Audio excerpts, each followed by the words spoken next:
Oke sob, kali ini kita akan menjelaskan pengenalan sistem pakar berbasis pengetahuan dari kelompok 3 dengan saya Muhammad Kadapi NPM 2021 4350 1017 dan teman saya Nurul Husna 2021 4350 0858. Oke, kita bakal ngejelasin tentang pengenalan sistem pakar berbasis pengetahuan. Sistem pakar adalah program komputer yang dirancang untuk meniru kemampuan berpikir dan memecahkan masalah, seperti pakar manusia dan bidang tertentu. Definisi sistem pakar itu ada dua. Sistem pakar berbasis pengetahuan itu suatu sistem komputer yang menggunakan pengetahuan manusia untuk memecahkan masalah yang biasanya membutuhkan keahlian khusus. Berikut adalah komponen utama sistem pakar berbasis pengetahuan. Yang pertama, menurut Budi Harto dan Suwartono, itu sistem pakar adalah program komputer yang memanfaatkan pengetahuan dan prosedur inferensi untuk memecahkan masalah yang cukup sulit hingga membutuhkan keahlian khusus dari manusia. Yang kedua, menurut Rosnelli tahun 2016, sistem pakar adalah sistem komputer yang ditunjuk untuk meniru semua aspek kemampuan pengambil keputusan seorang pakar, memanfaatkan secara maksimal pengetahuan khusus untuk memecahkan masalah. Tujuan sistem pakar bisa kita lihat, yang pertama meningkatkan akurasi keputusan, kedua mengurangi kesalahan, ketiga efisiensi ketersediaan berkelanjutan. Meningkatkan akurasi ini dengan mengandalkan basis pengetahuan luas dan algoritma yang canggih, sistem pakar akan memberi keputusan atau saran yang lebih akurat dibandingkan pendekatan manual. Yang kedua, penjelasan tentang mengurangi kesalahan yaitu dengan mengeliminasi faktor-faktor manusia seperti kelelahan atau bias. Sistem pakar mampu mengurangi potensi kesalahan saat pengambilan keputusan. Yang ketiga, kita ada efisiensi. Sistem pakar bisa mengolah informasi dan memberikan solusi dengan cepat, sehingga meningkatkan efisiensi dalam pengambilan keputusan. Yang terakhir, ketersediaan berkelanjutan. Keahlian manusia mungkin tidak selalu tersedia. Sistem pakar memastikan pengetahuan dan keahlian tetap dapat diakses kapanpun dan dimanapun. Oke, kita lanjut. Jenis-jenis sistem pakar. Sistem pakar dapat dibagi menjadi beberapa jenis berdasarkan pendekatan yang digunakan untuk memproses. Pertama, sistem pakar berbasis aturan atau rule-based expert system. Sistem ini menggunakan aturan jika maka, if then untuk mengambil keputusan. Yang kedua, ada sistem pakar berbasis kasus, case-based expert system. Sistem ini menggunakan pengalaman dari kasus-kasus sebelumnya untuk menyelesaikan masalah yang mirip. Yang terakhir, sistem pakar berbasis jaringan saraf tiruan, neutral network atau based expert system. Sistem ini menggunakan jaringan saraf tiruan untuk memodelkan pengetahuan dan membuat prediksi atau keputusan. Oke, bisa dilihat juga untuk komponen sistem pakar itu, ada sistem pakar terdiri dari beberapa komponen utama yang saling berhubungan untuk mencapai tujuan. Komponen-komponen ini bekerja sama untuk meniru proses berpikir manusia dalam menyelesaikan masalah. Komponen-komponen tersebut dapat dibagi menjadi beberapa bagian yang saling melengkapi seperti basis pengetahuan, mesin inferensi, antarmuka pengguna, dan sistem akuisisi pengetahuan. Oke, bisa kita lihat basis pengetahuan atau knowledge base, yaitu basis pengetahuan adalah tempat penyimpanan pengetahuan yang dimasukkan ke dalam sistem oleh para ahli. Nah, contohnya itu ada dalam medis, yaitu basis pengetahuan dapat berisi informasi tentang gejala penyakit, diagnosis, dan pengobatan. Kita lanjut lagi, misalnya yang kedua ada mesin inferensi atau inferensi engine. Mesin inferensi adalah bagian dari sistem yang menghubungkan aturan dan fakta untuk menghasilkan kesimpulan atau solusi. Nah, ini merupakan program komputer yang menyediakan metodologi untuk melakukan penalaran tentang informasi dalam basis pengetahuan.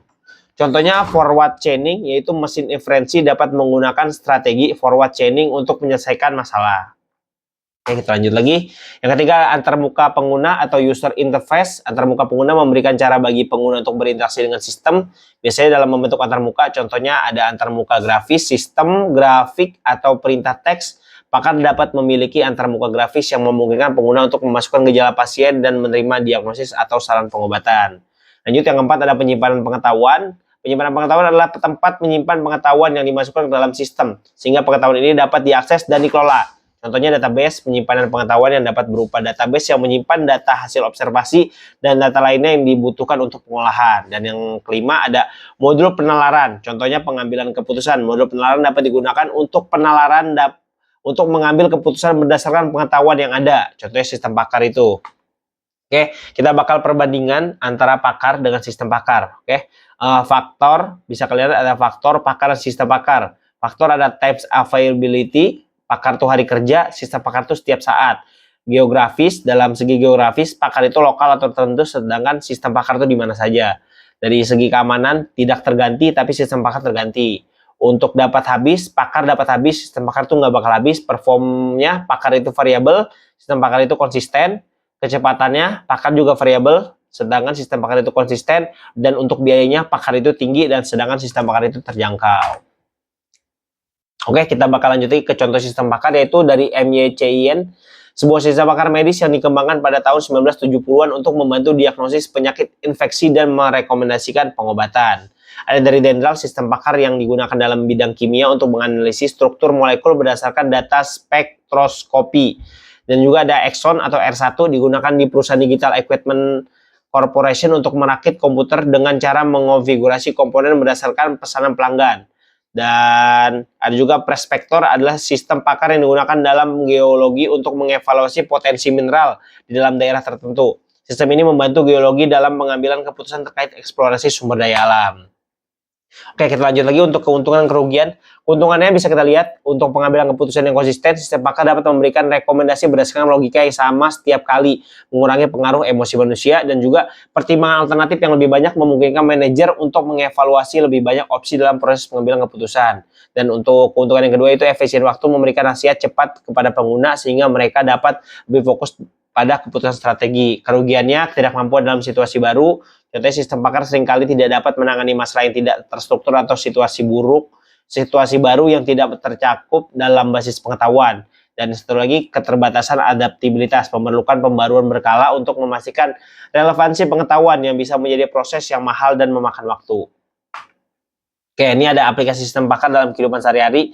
Contohnya sistem pakar telah banyak diaplikasikan dalam berbagai kehidupan. Pertama itu ada diagnosa medis. Sistem pakar dapat membantu dokter mendiagnosa penyakit dengan lebih cepat dan akurat.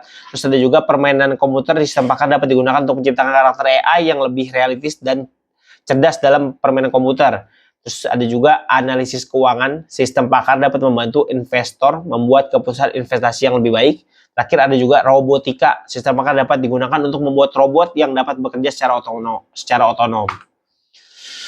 Prospek pengembangan sistem pakar di masa depan. Nah, nih, kecerdasan buatan. Sistem pakar akan diintegrasi dengan teknik kecerdasan buatan untuk meningkatkan kemampuan belajar dan beradaptasi. Big data. Sistem pakar akan memanfaatkan big data untuk meningkatkan keakuratan dan kualitas pengetahuan.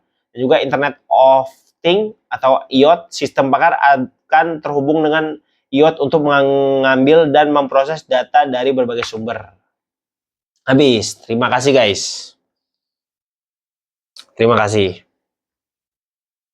Kami pamit undur diri dulu. Jadi segitu dulu untuk pengenalan sistem pakar berbasis pengetahuan.